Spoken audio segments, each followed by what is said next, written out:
सगळ्यांना आमंत्रण दिलं.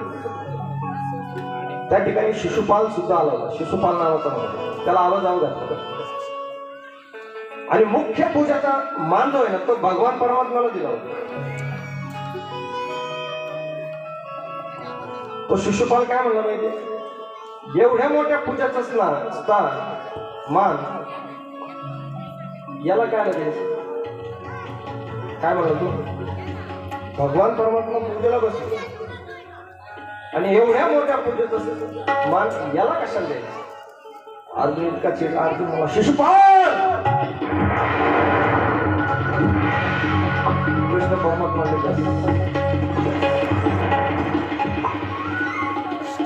मला सांगा, आपल्याला जरी एखादा असं म्हणत आपण काय केलं असतं? काय केलं असतं? आपण जर पूजेला बसलो आणि एखाद जर आपल्याला म्हणलं असतं याला काय लागेल रे मान, आपण काय केलं असतं? सगळं सोडून उठलो असतो त्याला.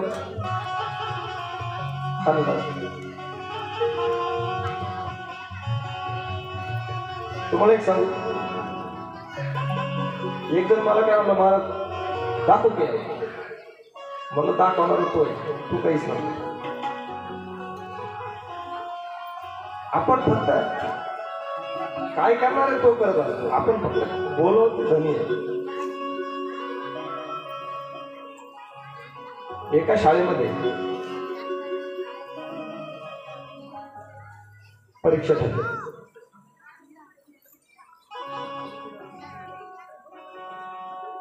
सगळ्या मुलांना उत्तरपत्रिका वाटून झाली. जवळजवळ 200 विद्यार्थी त्या शाळेमध्ये. किती? 200. उत्तरपत्रिका सगळ्यांना वाटून दिली आणि शिक्षकांनी काय केलं, फळ्यावर असं एक प्रश्न लिहिला की या वर्गामध्ये तुम्हाला सगळ्यात जास्त तिरस्कार ज्याचा वाटतो ना त्याचं नाव लिहा. काय होतं? या वर्गामध्ये सगळ्यात जास्त तिरस्कार तुम्हाला ज्याचा वाटतो ना त्याचं नाव लिहा. 200 विद्यार्थी होते, त्याच्यातले 70 जणांनी 70 जणांचे नाव लिहिले, काही नाही 50 जणांनी 50 जणांचे नाव लिहिले, काही 150 पोरांनी 150 पोरांचे नाव लिहिले. ज्या दिवशी रिझल्ट आला ना, रिझल्ट निकालाचा दिवस, त्यावेळेला सगळ्या पोरांनी, काही नाही 70 पोरांनी 70 पोरांचे नाव लिहिले होते. ज्यांनी 150 पोरांचे नाव लिहिले होते ना त्याचं नाव 150 पोरांनी लिहिलं होतं. ज्यांनी 100 पोरांचे नाव लिहिले होते त्याचं नाव 100 पोरांनी लिहिलं होतं. पण त्याच्यातला एक पेपर कोरा होता. काय होता? पेपर कोरा होता. त्यांनी कोणाचंच नाव लिहिलं नव्हतं. आणि तुम्हाला सांगू, त्याचं सुद्धा नाव कोणीच लिहिलं नव्हतं. फकीर के जैसा.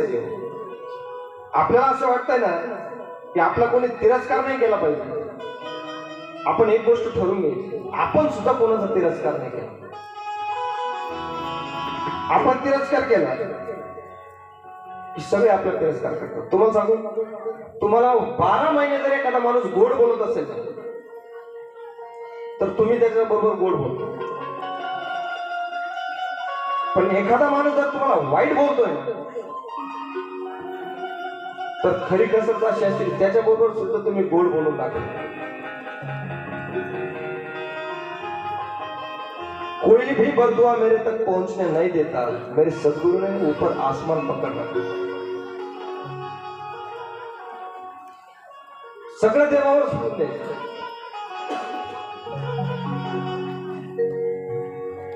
तो शिशुपाल म्हणा, याच्यासारख्या 2 आया असलेल्या माणसाला इथं पूजेचं स्थान का दिलं? भीमदादा चिडले, अर्जुन चिडला, सगळे चिडले. पण कृष्ण म्हणे अजिबात कोणाला बोलायचं, सगळे सांगायचे.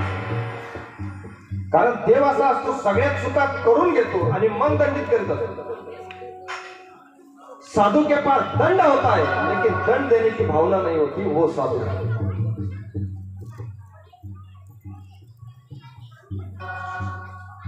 आणि शेवटला त्याला असं सांगितलं, हे बघ शिशुपाल, 100 अपराध पूर्ण होण्यासाठी 1 अपराध बाकी. आता शांत बघा. नाही ऐकलं? तुम्हाला सांगू, विनाशकाली विपरीत बुद्धी शेवटचा अपराध केला, परत एक शिवली दिली. भगवान परमात्म्याने धनुष चक्राद्वारे तो बोलिए कृष्ण कन्हैया लाल की जय. शिशुपाल छाकला. आणि आता मला जी कथा सांगायची आहे तुम्हाला, महत्वाची कथा, सुदाम चरित्र म्हणून तुमच्या समोर सांगायचं. इतकं सुंदर आणि बारीक कालच्या सारखी कथा ऐकायची. सुदाम चरित्र मंत्रवेत्त ब्राह्मण, कुलोत्पन्न सुद्धा आहे.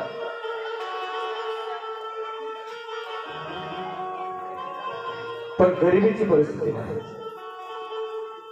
आपण सुदामजीच्या बाबतीत थोडीशी चर्चा करू आणि पुढे जाऊ. आज आपला वेळ झाला की आपल्याला थांबायचं. आणि मी तुम्हाला पहिल्या दिवशी बोलून गेलो की तुम्ही मला संकल्प सोडून वरती बसवलं, आणि याच्यात जर मी आता तुम्हाला सगळं काही सांगितलं नाही तर ते मलाच भोगावं लागेल. म्हणून एवढी कथा जी आहे ना अतिशय चांगल्या पद्धतीने.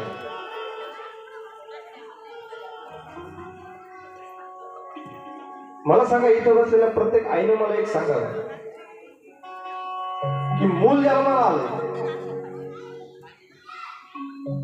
आणि त्या बाळाला दूध पाजण्यासाठी डेअरीवरून दूध आणलं, असं कधी शक्य आहे? नाही. कोण करी बाळा दुधाची उत्पत्ती? कोण करेल? तो देव असा आहे की एखाद्या म्हाताऱ्या माणसाला डोंगर चढायला लागेल, आणि एखादा तरुण जर असला ना त्या तरुणाला सांगेल की दादा मला सुद्धा वरती न्या, असं सांगतो तो, कारण तो देव आहे. तुम्हाला सांग, तरुण कोण आहे ऐकायचं? तरुण जो स्वतः तरुण जातो आणि दुसऱ्याला तरुण नेतो त्याचं नाव तरुण. पण आजचे तरुण तुम्हाला सांग, आजकालचे तरुण संध्याकाळी 7 वाजता आणावं लागते धरून, नाही आले तर तिकडेच टाकायला लागतात पुरून. हे आजकालचे तरुण. ऐका, आता मी हळूहळू तुम्हाला कथेत देणार. जोपर्यंत तुम्ही एकदम शांत चित्ताने इथं बसत नाही, तुमचं मन इथं असं केंद्रित जोपर्यंत होत नाही तोपर्यंत पूर्ण कथा चालू होत.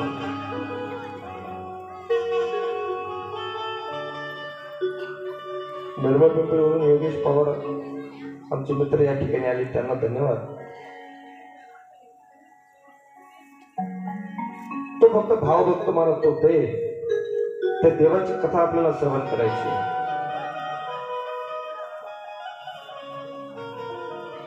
जो स्थितीवर प्रेम करत नाही ना तो वस्तूकडे बघत नाही, आणि जो वस्तूवर बघत नाही ना तो स्थितीकडे प्रेम करत नाही. आता सुदाम चरित्र आहे, फार बारीक ऐकायचं. 15 मिनिटं आपलं चित्त इकडं तिकडं न जाऊन देता फक्त कथेतच आपलं श्रवण करायचं बस. सुदाम चरित्र.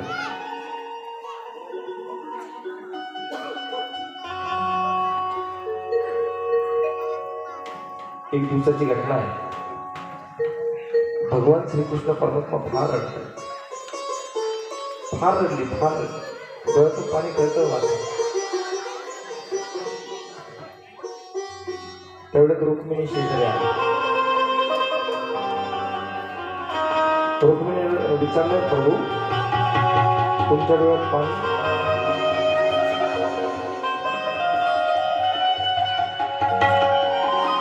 देव सांगतात की माझा एक मित्र आहे,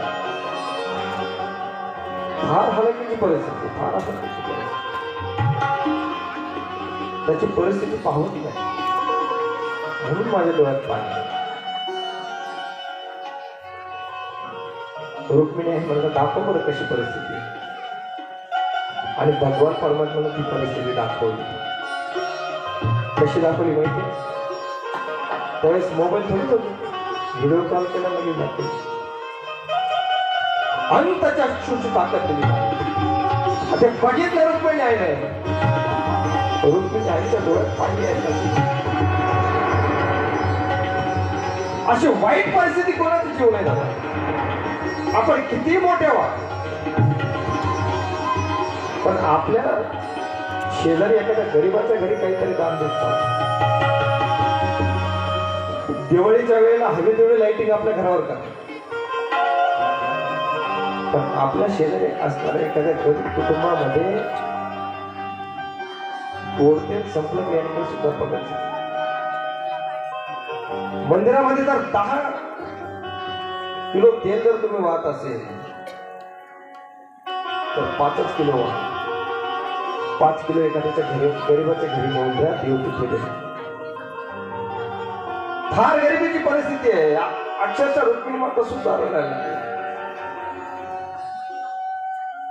परिस्थिती अशी आहे, अन्न पानं नाही खाण्यासाठी 2-2, 3-3 दिवस उपाशी सुद्धा मंत्रवेत्ता ब्राह्मण आहे, कुलोत्पन्न सुद्धा आहे.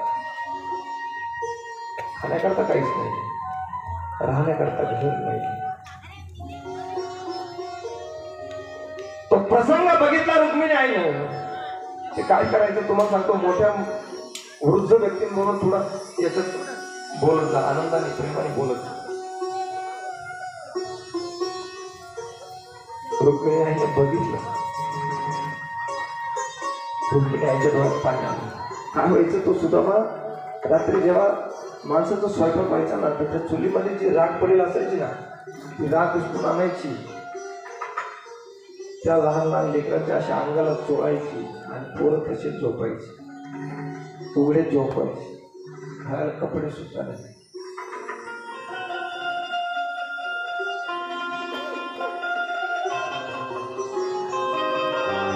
तर रुक्मिणी काय म्हणली माहिती आहे, श्रीकृष्ण परमात्मा, खाऊ तुम्हाला लाज नाही वाटत? एवढ्या मोठ्या सोन्याच्या बंगल्यामध्ये तुम्ही राहता, तुम्हाला तुमच्या मित्राला काही द्यावं वाटत नाही? त्याच वेळेस तिकडे रुक्मिणी सुदामाची पत्नी ती सुदामजीला म्हणते, खाऊ तुमचा मित्र राजा आहे ना? सुदामजी म्हणतात, सुशीला तू संसार करून करून माझ्याबरोबर थकलीस. नाही थकले, मी आयुष्यभर उपाशी राहायला तयार आहे. पण ज्यावेळेस लहान लहान लेकरं माझ्याकडे येतात, कमरेला मिठी मारतात आणि विचारतात ना, आई आज काय दे खायला, त्याचं उत्तर मला नाही देत. मी गेलो असतो त्याला भेटायला, पण आता इकडं सुदामजी त्याच्या बायकोला म्हणजे सुशीलाला सांगतोय, आणि त्याच वेळेस तिकडं श्रीकृष्ण परमात्मा रुक्मिणीला सांगतोय. एकाच वेळेस घडलेली घटना, एकाच वेळेस दोघंही आपल्या आपल्या बायकोला सांगतोय. लहानपणी फार बारीक आहे का मान, फार बारीक, अतिशय सुंदर कथा आहे. आम्ही गुरुजींच्या आश्रमामध्ये शिकायला होतो. हे दोघे आपल्या बायकांना सांगतो बघा, एकाच वेळेस आम्ही गुरुजींच्या आश्रमामध्ये शिकायला होतो. आणि हा श्रीकृष्ण परमात्मा माझ्याकडे आला आणि मला सुद्धा भूक लागली.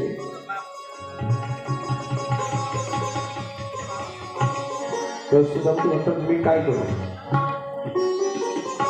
काय करू म्हणजे इतके दिवस मी तुमच्यासाठी चोऱ्या केल्या,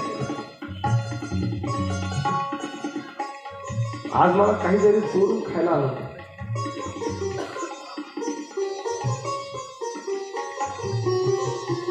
गरिबीची परिस्थिती अशी, काही सांगितलं तरी त्याला करावं लागतं. काय करू सांग, चोरी कर. कुठे करू? गुरुजींच्या घरी. कुठे चोरी करायला सांगितली? ज्या आश्रमात शिकायला होतं ना, त्या गुरुजींच्या घरी चोरी करायला सांगितली.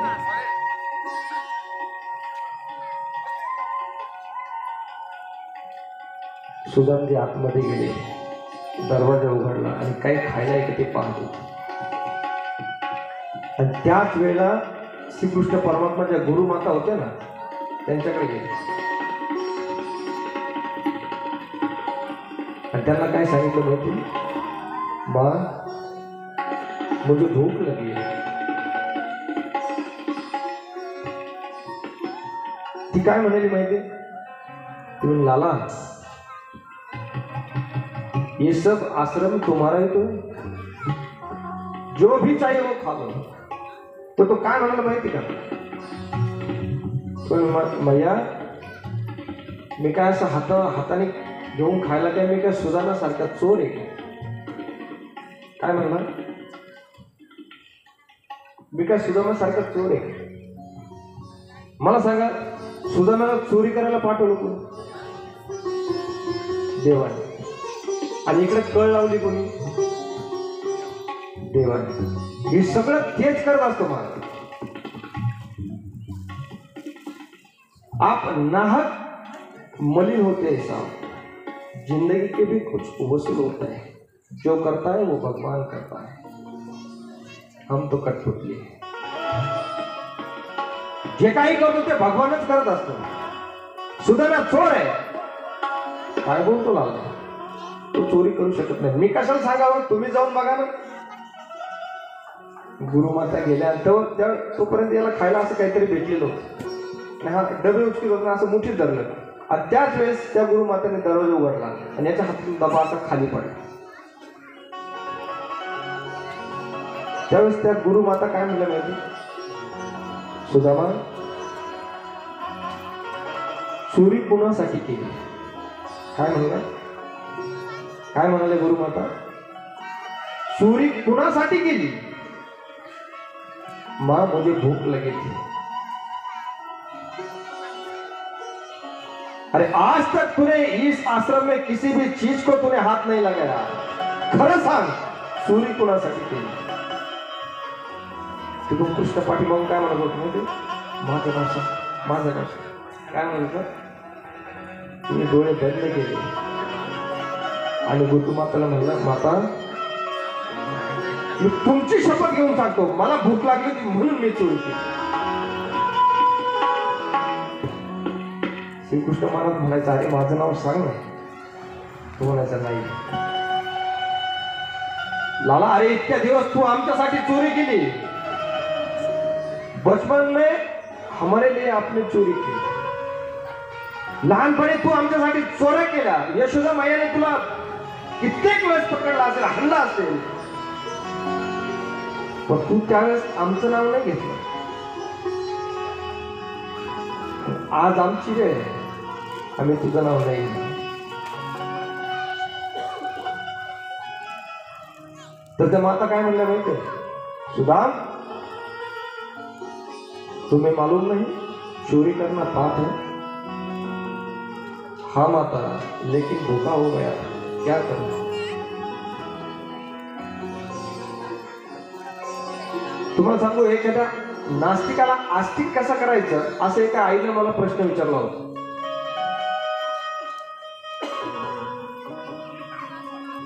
मी प्रत्येक प्रश्नाचं उत्तर देणार आहे, मी त्यासाठीच बसलो. फकीराना आए थे सदा करते मेरे, बस खुश रहो कावलो, बस दुआ करते.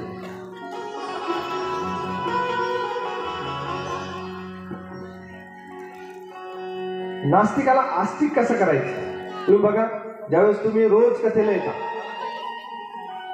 आणि रोज कथेला आल्यानंतर तुम्हाला 6 दिवस म्हणावं लागतं, चला कथेला, चला कथेला, चला कथेला. म्हणजे बळत आणून बसवायचं. त्याला काय म्हणायचं, नास्तिक ते येतच नाही, चल चल बळत बस. 6 दिवस म्हणायचं आणि 7वें दिवस त्याला काहीच नाही म्हणायचं. मग तोच तुमच्याकडे येतो, आज कथा किती वाजता चालू होणार. त्याचा अर्थ काय झाला, तो नास्तिकाचा आस्तिक. सुदामा चोरी करणं पाप आहे तुला माहित नाही का. आई मला माहित आहे, पण भूक लागली होती काय करू. तुला शिक्षा सुद्धा भोगावी लागू शकते. मला कोणतीही शिक्षा का, मी भोगायला काय. देवाच्या डोळ्यात पाणी आलं ना, डोळ्याशी धबधबायला. हे बघ सुदामा, आज स्वयंपाकाला आश्रममध्ये जेवढी लाकडं लागतील तेवढी तोडून आणायची, लावून टाका. सुदामजीने अशी पुराण अशी खांद्यावर टाकली आणि जाण्यास तयारीत निघाली. तर देव असे आडवे झाले. देव काय म्हणतात माहिती, मी पण येतो ना बरोबर. नाही देवा, मी नाही घेऊन जाणार, मी एकटाच जाणार. आणि सुदामा लाकडं तोडण्यासाठी गेला. लाकडं तोडत असताना पाऊस आला. श्रीकृष्ण सुद्धा त्याच्या पाठीमागे. लाकडं तोडली पण पाऊस आला तर एका झाडाच्या खाली सुदामा उभा.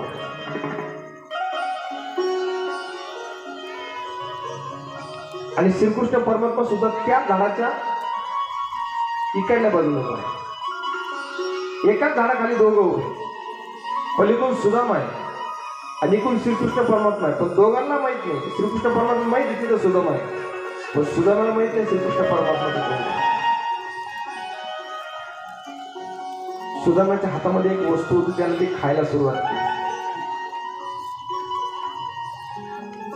त्यावेळेला देव काय म्हणतात माहिती का,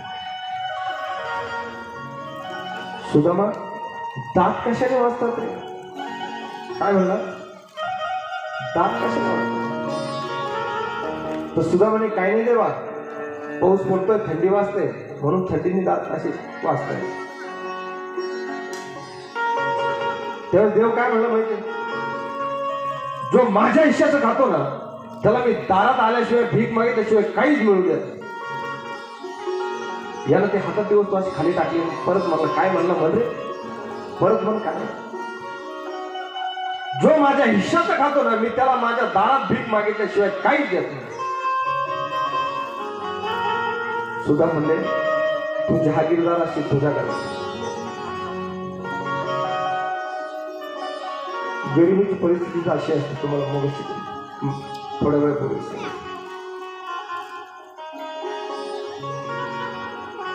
तो सुदाम भगवान श्रीकृष्णाच्या पाय पडला. काय म्हणाला माहिती, लाला यापुढे आयुष्यात तुझ्या दारात येणार नाही. ही कथा भगवान श्रीकृष्ण परमात्मा त्याच्या बायकोला म्हणजे रुक्मिणीला सांगतो. आणि त्याच वेळेला सुदामा आपल्या बायकोला सुशीलला सांगतो. एकाच वेळेस सांगतो. दोघांची तिथे भांडण आहे. सुदामाला मी परत आयुष्यभर तुझ्या दारात येणार नाही. श्रीकृष्ण परमात्माने, आता तू रागात एक काम कर, हा जो देव आहे ना तो लंगडा देव, त्याचं काय नाव आहे, आपण घरामध्ये नाही का देवाऱ्यामध्ये असतो, काय नाव आहे, रंगनाथ. ऐकायचं, लंगडा ग लंगडा लंगडा ग लंगडा लंगडा ग लंगडा लंगडा ग लंगडा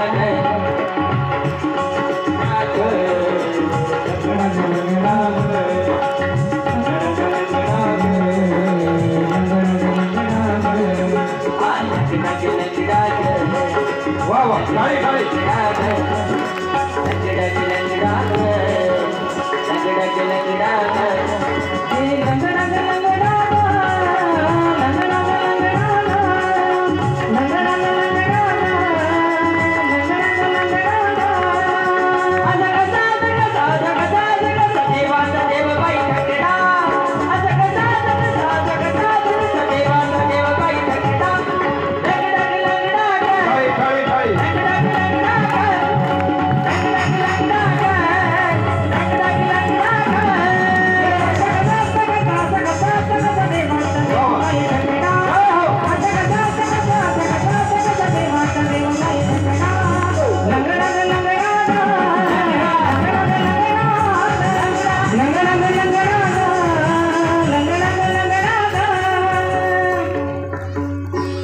लंगडा देव कोणता कळलं, लंगडा गे लंगडा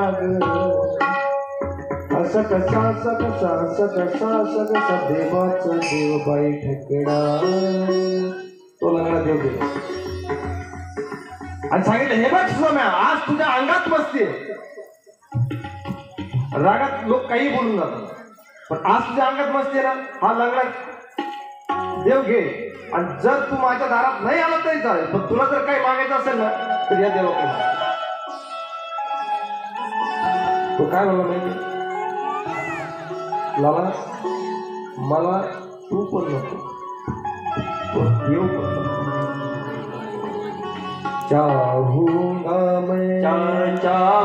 मैं तुझे साथ सवेरे, फिर भी कभी अब नाम तुझे आवाज़ में न होगा, आवाज़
सुदामा श्रीकृष्ण परमात्मा होतात, देवा किती अडचणीत सापडलो तरी मी तुला नाही बोलवलं. तुम्हाला सांगू, एकदा भगवान श्रीकृष्ण परमात्मा राधेला म्हणते कि मैं तुम्हारे प्यार में दिन रात रोता हूं. त्यावेळेस राधा काय म्हणली माहिती, लाला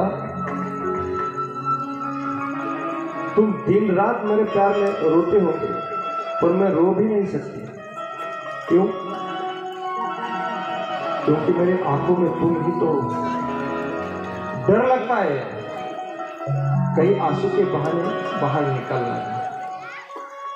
महबूब की हर चीज महबूब होती है.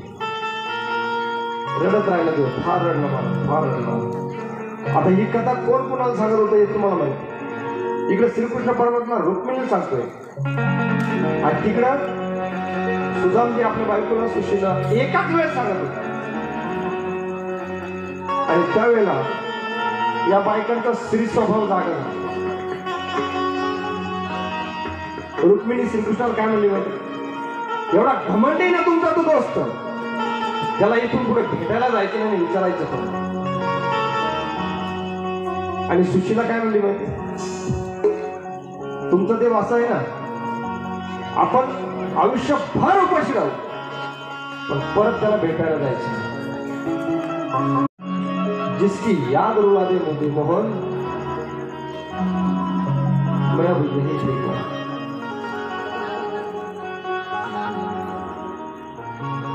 अंजाम की फिक्र भूल करते साथ सब नहीं.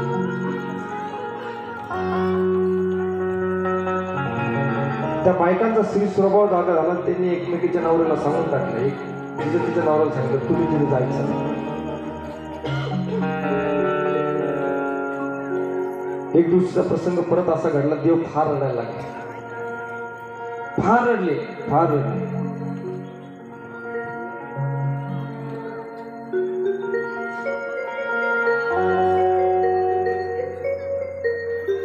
देवाच्या डोळ्यामधून पाणी वाहत, फार रडले देव. पता है मुझे है मोहन तुम्हें खाने की आदत है. पता है मुझे को मोहन तुम्हें आने की आदत है. पता है मुझे को मोहन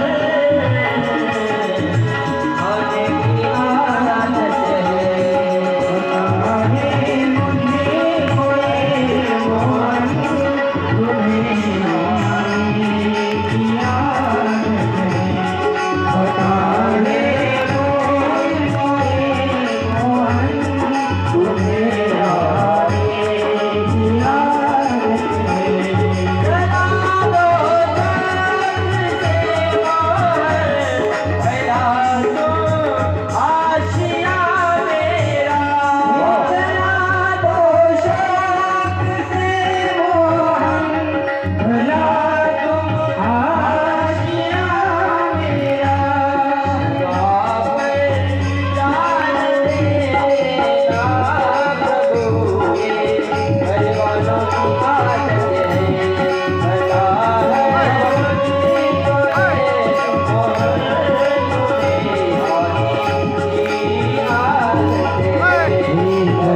मुझे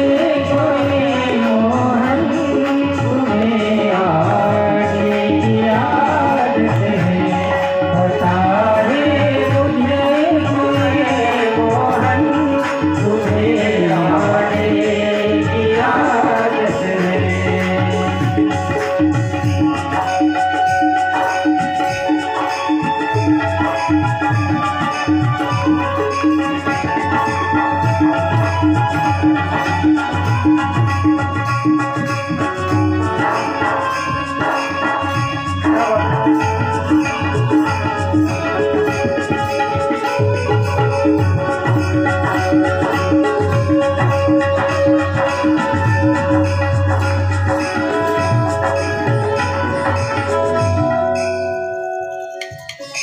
का रडला होता माहिती देव, त्या सुदानाच्या झोपडीला आग लागली. इतका रडला तुम्हाला सांगतो. पता है मोहन तुझको आने की आदत, क्षमा पर दे देना.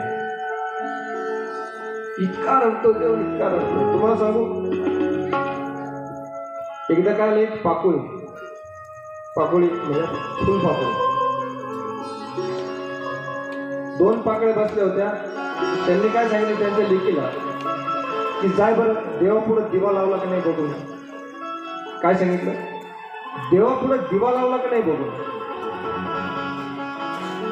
तिनं दिवा लावल्याला बघितला आणि परत पाठीमागे आली आणि सांगितलं दिवा लावला. त्या दिवशीपासून त्या जी पाकळी होती तिला सगळ्या त्यांच्या जातीनं वाईट टाकून कुणीच बोलत का माहिती, कारण दिवा लागला की नाही हे पाहून जी लागलेलं जर असलं जी पाकळी मागे येते ना तिला पाकळी नाही म्हणते, ती येत नाही. इथं माझ्या वडिलांच्या वयाची माणसं बसलेली, मी याच्यातलं फक्त मर्म असं सांगत पुढे जाणार.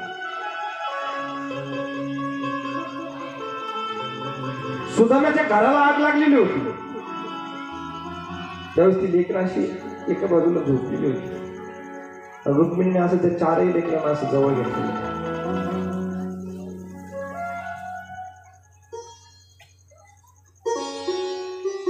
त्या लेकरांना असं जवळ घेतलेलं होतं. चारही लेकरं अशी उघडी झोपलेली, घराला आग लागली.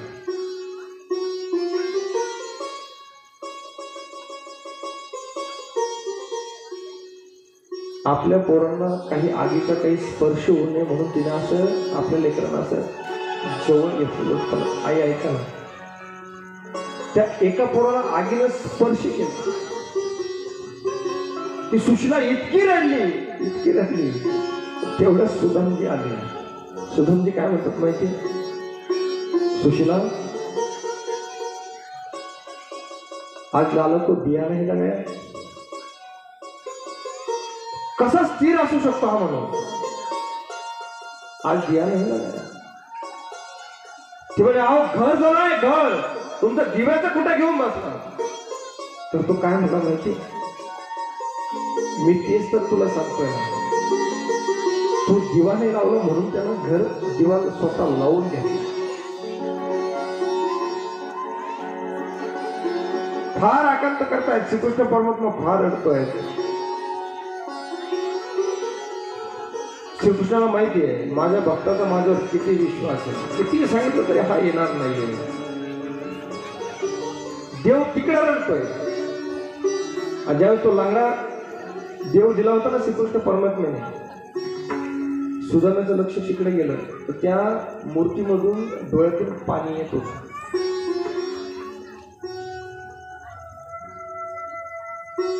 तर सुदाम्या त्या मूर्तीजवळ गेला आणि अशा हात जोडले, लाला जर माझ्यासारखी जर तुला रडावं लागत असेल तर मी माझी शपथ मागे घेतो, पण तू रडू नको. श्रीकृष्ण परमात्मा तिकडे राहतायत आणि इकडे सुदामा म्हणतो माझ्यासाठी अजिबात रडू नको, मी उद्या तुला भेटायला येतो. आणि त्याच वेळी उद्या भेटण्यासाठी जाणार इतक्या सुशीला म्हणे जात आहे ना, जा पण काहीतरी घेऊन जा. अरे सुशीला 4 दिवस झाले घरामध्ये अन्नाचा कम नाहीये आणि तू म्हणते काहीतरी घेऊन जा. काय नाही, तुम्ही काहीतरी घेऊन जा. उद्या जर तुमच्या मित्रांना तुम्हाला जर विचारलं माझ्या वहिनीनं मला खायला काय दिलं तर काय सांगशाल? काहीतरी घेऊन जा. आपला वनवास दुसऱ्याच्या समोर कधीच मांडायचा. तुम्ही काहीतरी घेऊन जा. तुम्हाला सांगू, त्याने जे धोतर घातलं होतं ना 17 ठिकाणी फाटलेलं होतं. त्याने ती तांदळाची कणी अशी त्या एका बाजूला चांगलं त्याला अशी बांधली आणि सुदामा द्वारकेच्या दिशेने गेला भगवान परमात्म्याचं दर्शन घेण्यासाठी भेटायला.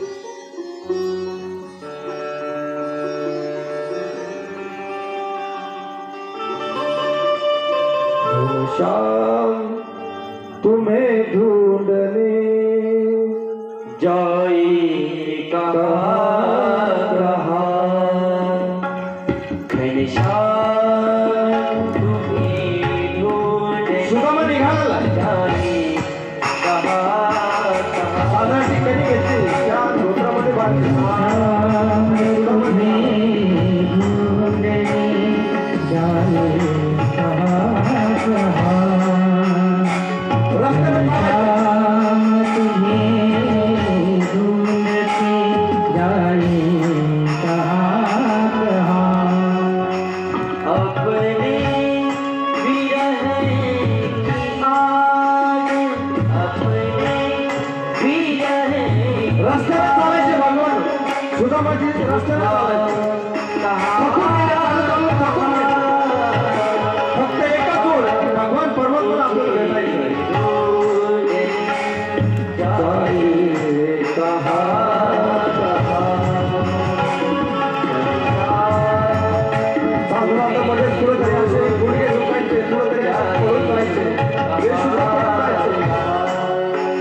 तरी सुद्धा उठायचं आणि परत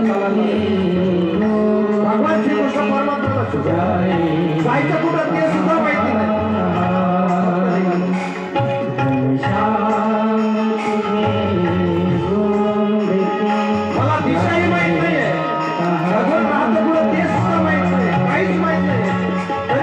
प्रमाणे गातो. तेरी नजर में जुल्म में मुस्कान जो मधुर है. तेरी नजर में जुल्म में मुस्कान जो मधुर है. लिखा है सब में तो जुड़ाए कहाँ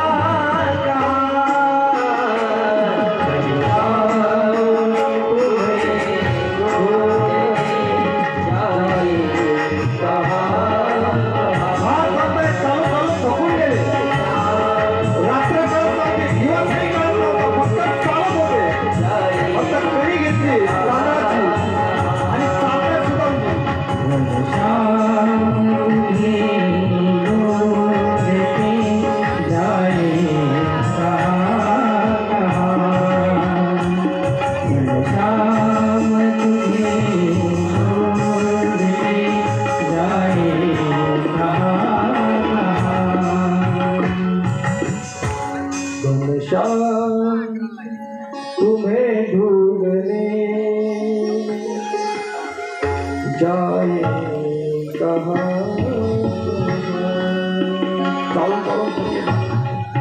तिकडं देवाला कळलं की माझा मित्र येतोय, माझा सुदामा येतोय. तार दिशेची आसनावर उठले आणि एकच फरमान सोडलं, द्वारिका को इतना सजाओ. जब नंद बाबा ने गोकुल को सजाया था, जब हम पैदा हुए.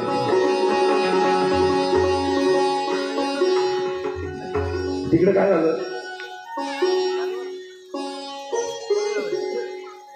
ते दिवसभर चाललं 20-25 किलोमीटर चाललं आणि तसंच एका झाडाच्या खाली झोपून आहे.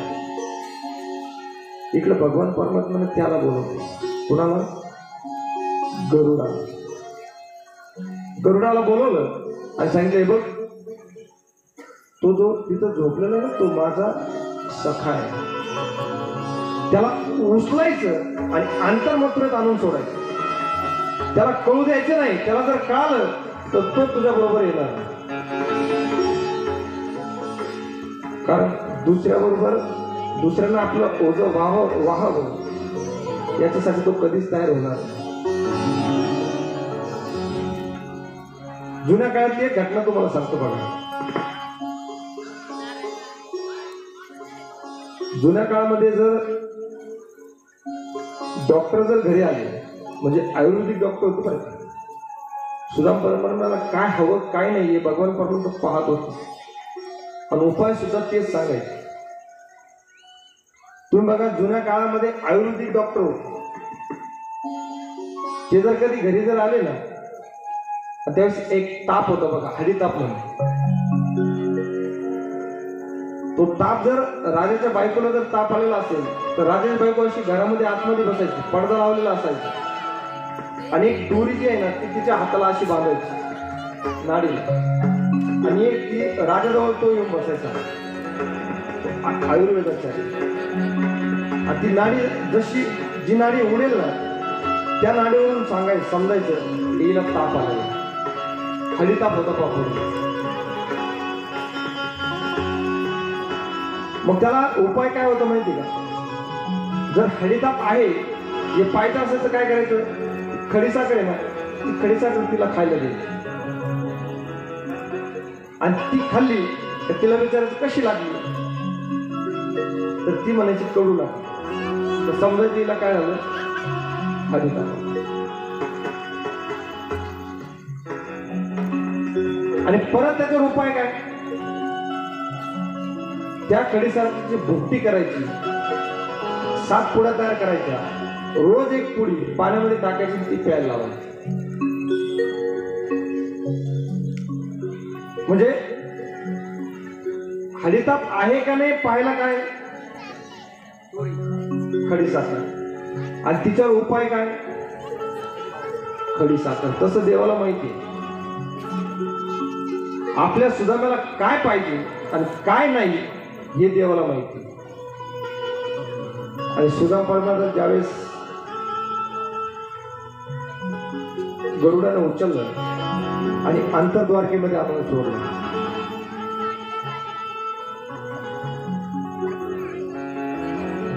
आता ज्यावेळेस तो सुदाम परमात्मा तिथं झोपलेला होता ना, त्यावेळेस ते सगळं देव पाहत, जसं जसं चालत चालत चालत पुढे जायचं ना, तसं तसं तो देव पाहत राहायचा, सगळं पाहायचं, त्याच्याबरोबरच राहायचं, पण त्याला कळत नव्हतं. तो आहे म्हणून सगळं चाललं, तो आहे म्हणून चालला.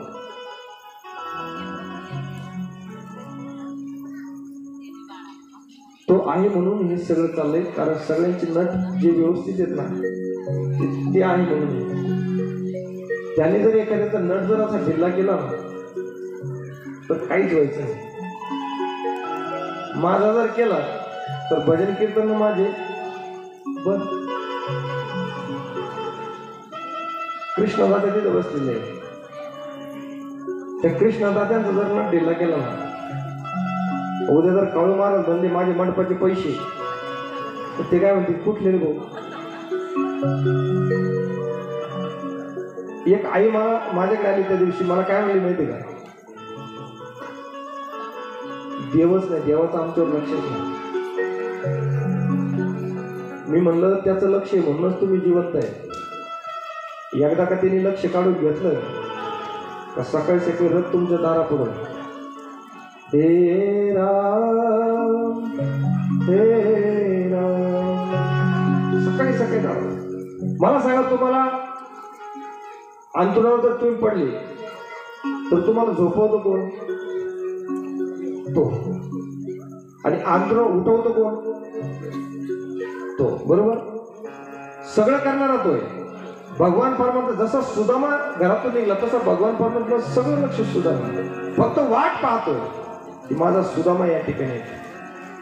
आणि त्या गरुडानं काय केलं, त्या सुदामाला उचललं आणि अंतर्द्वारकेमध्ये आणून सोडलं. आणि सकाळी ज्यावेळेस सुदामा उठला ना, तिने फक्त असं सगळीकडे बघितलं, त्याला ओळखूचे ना का आपण पुढं. त्याने एका माणसाला विचारलं, काय ही जागा कुठली सांगू शकतो? तो पण ही द्वारका आहे. सुदामा आपल्या घराची एवढी जवळ द्वारका ही मला काही माहितीच नाही, मी आलो असतो, ही कळलंच नाही का. तो असं त्या कृष्ण परमात्म्याच्या द्वारकाने त्याच्या अशा गेट जवळ आला आणि तो काय म्हणतो माहिती का, इथं जो श्रीकृष्ण परमात्मा राहतोय ना तो माझा मित्र आहे. तर तो सैन्य काय म्हणला माहिती, अरे जा जा, असे कितकाही येतात आणि कितकाही जातात. तो म्हण, नाही, तुम्ही कृष्णाला जाऊन सांगा, तो तुम्हाला सांगेल. अरे द्वारपाला कन्हैयास कह दो के दर पे सुदामा गरीबा गया है, के दर पे सुदामा गरीबा गया है. कन्हैयास कह दो के दर पे सुदामा गरीबा गया है, के दर पे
त्या गेटवर ज्यावेळेस त्याला ढकलून दिलं ना, त्यावेळेस सुदामा सांगतो, अरे देवाला जाऊन सांगा तुमचा मित्र आला. तिथं प्रवेशद्वारावर एक माणूस असा उभा केलेला होता आणि त्याला सांगितलं, जर असा एखादा माणूस जर आला ना तर पटकन माझ्याकडे यायचं. तो पटपट पळत गेला आणि सांगितलं, एक कुणीतरी माणूस आलेला, तो सांगतो की माझा मित्र कृष्ण आहे. कोण आहे माहित नाही, पण फार चेहरा तेजस्वी. सुनते ही दौड़े चले आहे मोहन, लगाया गले को सुदामा को. आम्हा धावत येत आहेत, हा धावताने कळ्याला मिठी मारली. कळ्याला मिठी मारल्यानंतर श्रीकृष्ण परमात्म्याने रथामध्ये घेतलं. बराबर में अपने सुदामा बिठाए. आपल्या शेजारी त्याला बसवलं आणि ज्यावेळेस रथ निघून चालला ना, त्यावेळेस तू सगळं विसरून गेला. सुदामाला असं बसवलं त्या खुर्चीवर आणि असे पाय हातामध्ये घेतले, हातावर पाय घेतले आणि श्रीकृष्ण परमात्मा असं सांगितलं, श्रीकृष्ण परमात्मा एक काम कर, माझ्या हातावर तुझे पाय ठेवीत नाही येतो, अजिबात नाही ठेवीत नाही. बराबर में अपने सुदामा बिठाए.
त्याला शेजारी बसवलं.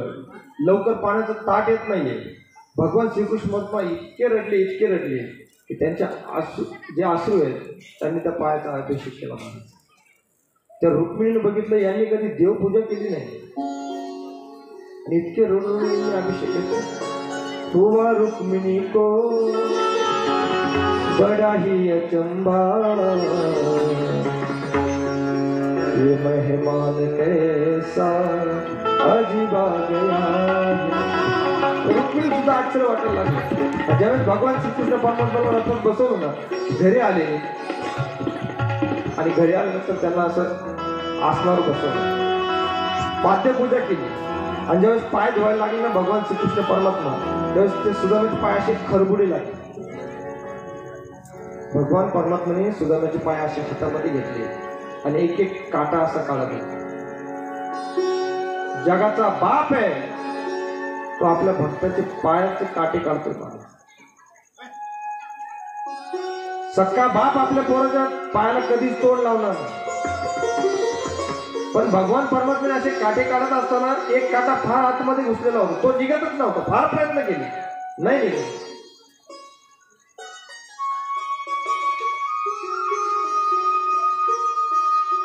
आल्टो गाडी 4264 ती थोडी बाजूला घ्या बघ.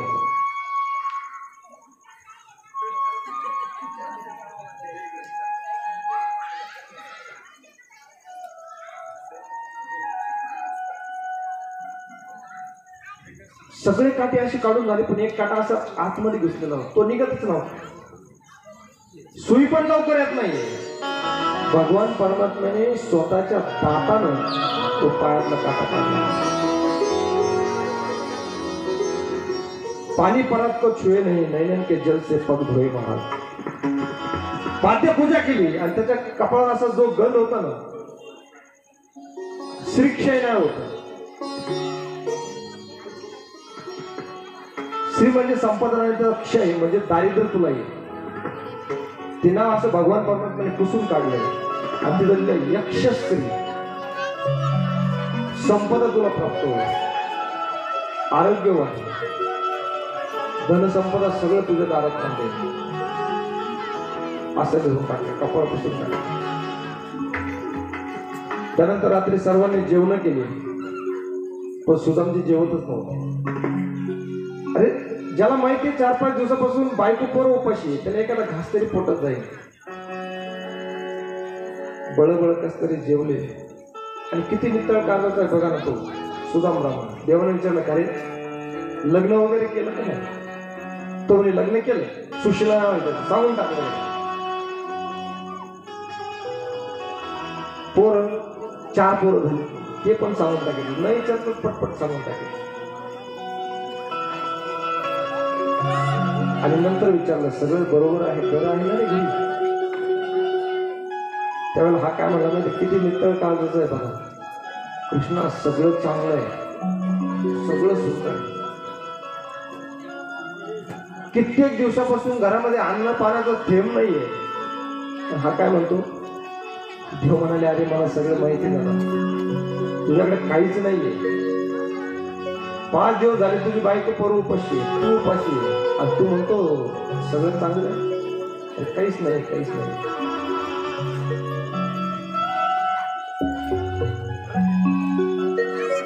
खाल्ल्यानंतर काय सांगितलं माहिती का?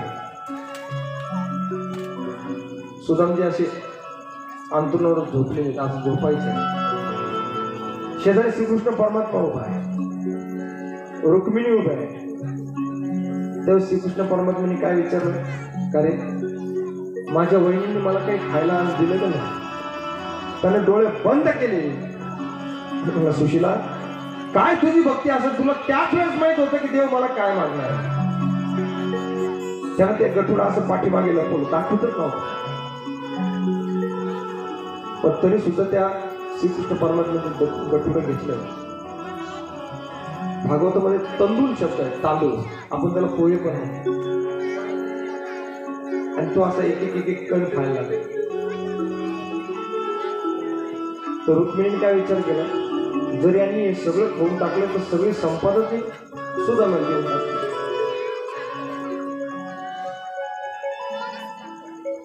मग रुक्मिणी पळत गेली, ते गठुडा असं ओढलं, ते गठुडा असं खाली सांडलं सगळे तांदूळ. तुम्हाला सांगू, ते तांदूळ जे खाली सांडले ना, एक कण श्रीकृष्ण परमात्मा असं उचलून खात होता मला, एक कण खात होता. आणि ज्यावेळेस सगळे खाऊन झाल्यानंतर मग श्रीकृष्ण परमात्मा काय म्हणतो माहिती, सुदामा आज पोट भरलं, असं मला कधी खायलाच मिळालं. तिथं सगळ्या राण्या विभाग ते म्हणजे रोज आम्ही एवढे पक्वान्न करून याला खाऊ घालतो आणि हा मित्राला सांगतो मला असं खायला मिळालं. आणि खरं आहे ना, देवाला असे पक्वान्न आवडत. देव सुद्धा म्हणतो यशोदा मैयाने मला ज्यावेळेस खाऊ घातलं ना, त्यानंतर मला आज असं अन्न खायला मिळालं. तो भाव बघतो मला. देवा भावाचा भूमिला, देवा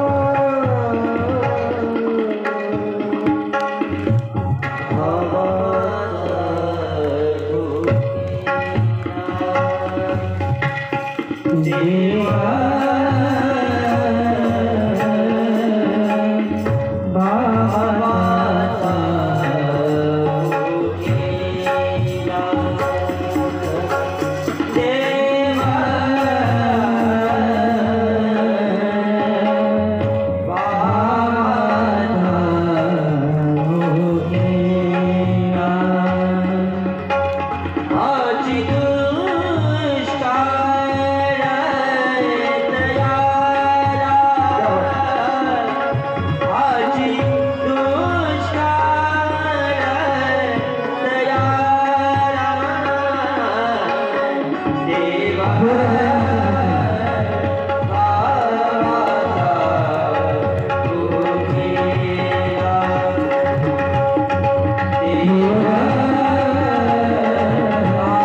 भावाचा भुकेला नाही. त्याला फक्त भाव आवडतो, तो फक्त भाव खातो, त्याला बाकी काहीच किती पकवान तुम्ही त्याच्या समोर ठेवा, तो फक्त भाव खातो. मला सांगा, तुम्ही सुदामेने फक्त एक असे मुठभर पोहे नेऊन दिले होते भगवान परमात्माला, तर त्याने अख्खा गाव सोन्याचं सुदामेला देऊन टाकलं. मला सांगा, आपण आजपर्यंत किती पोहे देवाला नेऊन टाकले? त्यानं आपल्याला एखादा तोळा दिला, एखादा ग्रॅम नाही हो. तो देव भाव खातो माणूस, तो देव. ती तांदूळाची कणी खाऊन झाली, गप्पा झाल्या, रात्र झाली आणि सकाळी उठले, सुचिरभूत झाले, नवीन कपडे घातले आणि मग सुदामा काय म्हणतो, देवा आता निघू का? देव म्हणले हो. सुदामाने विचारलं का काय माणूस आहे? काल आलो नाही म्हणावं का नाही, 1-2 दिवस राहा. आता लगेच बोलतो काय निघू. पण देवाला माहिती आहे हा इकडे आला, जर इथं आपण याला जर 2 दिवस ठेवलं तर याची बायको तिकडे उपाशी तशीच राहणार, कारण तिथं व्रत होतं. जोपर्यंत तिच्या नवऱ्यात ती बघत नाही तोपर्यंत ती जेवणार. एक तर आधी 4 दिवस झाले होते, परत अजून 2-3 दिवस, म्हणजे 7-8 दिवस ती उपाशी राहिली. तिची सुद्धा काळजी भगवान परमात्मा. आणि जाताना सुदामा परत निघाले. देव म्हणले एक काम करा, ती नवी कपडे घातलीत ना ती परत काढून घ्या, तुमची धुवून चून परत तशी ठेवलेली ती घालून घ्या. सुदामानं परत ती घातली आणि काय विचार केला माहिती? आता सुशीला काय म्हणावं? सुशीलाने फार आपल्याला याच्यात पाठवलं, पण मला काहीच नकोय देवा, मी समाधानी आहे, काहीच नकोय मला. आणि सहज पुढचा विचार येऊन गेला की जे दिलं देवाने ते बरं दिलं, आणि देवाला सुद्धा असं वाटतं की मी असंच राहावं. देवाला सुद्धा असं वाटतं. सुदामे आला परत एका द्वारकेमध्ये थकून झोपला आणि झोपल्यानंतर परत ते गरुड आलं. त्या गरुडाने परत त्याला आहे त्या ठिकाणापर्यंत पोहोच केलं. आणि ज्यावेळेस सुदामा घरी आला ना, तर त्याला ते ओळखून अशी नगरी उभा केलेली होती भगवान परमात्मा. त्याला ओळखून ते परत मागे फिरलं. त्याला वाटलं फक्त चुकलं का, पण त्याचे पोरं पळत आले, बाबा बाबा बाबा. त्याला वाटलं एक तर ओळखीचा आवाज वाटतं, पण हे पोरं काय ओळखीचे ओळखूया, कारण त्याने असे कपडे घातलेले होते, सुंदर सुंदर कपडे परिधान केलेले होते. तेवढं त्याची बायको आली. त्याच्या बायकोला सुद्धा न ओळखलं, कारण ती अशी सोनं घालून इतकी पिवळी धमक दिसायची. तर आजकालच्या ज्या महिला आहेत त्या फक्त कावीळ झाल्यावरच पिवळं दिसतात, इतर तर दिसत नाही. ते बघितलं आणि मग श्रीकृष्णाला धन्यवाद देतात सुद्धा की अरे देवा, मी निघालो त्यावेळेसही मला काही कळू दिलं नाही, मी तिथं आलो तरी मला काही कळू दिलं नाही, मी तिथून इकडे घरी येऊन बसलो तरी मला काही कळू दिलं नाही, आणि एवढी संपदा माझ्याकडे देऊन टाकली, मला न सांगता देऊन टाकली. पण देवा मी तुला कधीच विचारणार नाही. ही जी कथा आहे ना सुदामचे चरित्र, ही या कथेतली सगळ्यात सुंदर कथा. की देव फक्त भाव बघतो हे ज्याला कळलं ना त्याच्यासाठी ही कथा आहे. त्यानंतर आपण आजच्या कथेचं जे मूळ देखाव आहे, प्रत्यक्ष देखाव, तो आपण या ठिकाणी बघणार आहोत. त्यासाठी आज कृष्ण परमात्मा आपल्याला जे मिळेल ते अमोल संबंधी चेचरे, रुक्मिणी रुपाली अमोल चेचरे, सुदामा भारत धोंडराम चेचरे, द्वारपाल रामनाथ नामदेव चेचरे आणि मच्छिंद्र जालंधर पुरी ते येत आहेत. तोपर्यंत आपल्याला एकदा भजन करायचं. सगळ्यांनी फ्रेश बसायचंय, ताट बसायचंय, सगळ्यांनी भजन करायचंय. श्री कृष्ण गोविंद हरे मुरारी, हे नाथ नारायण वासुदेव. श्री कृष्ण गोविंद हरे मुरारी, हे नाथ नारायण वासुदेवा.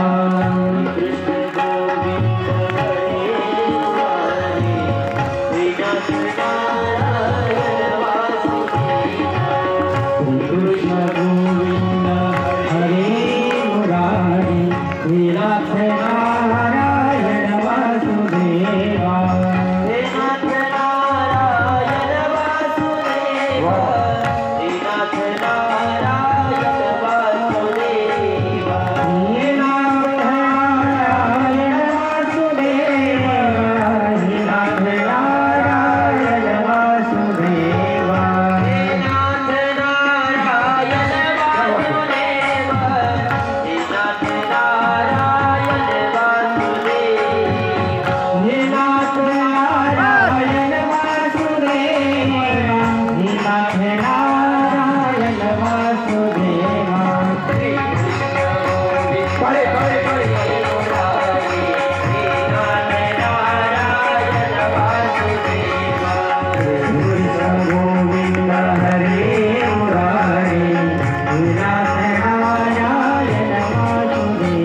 कृष्ण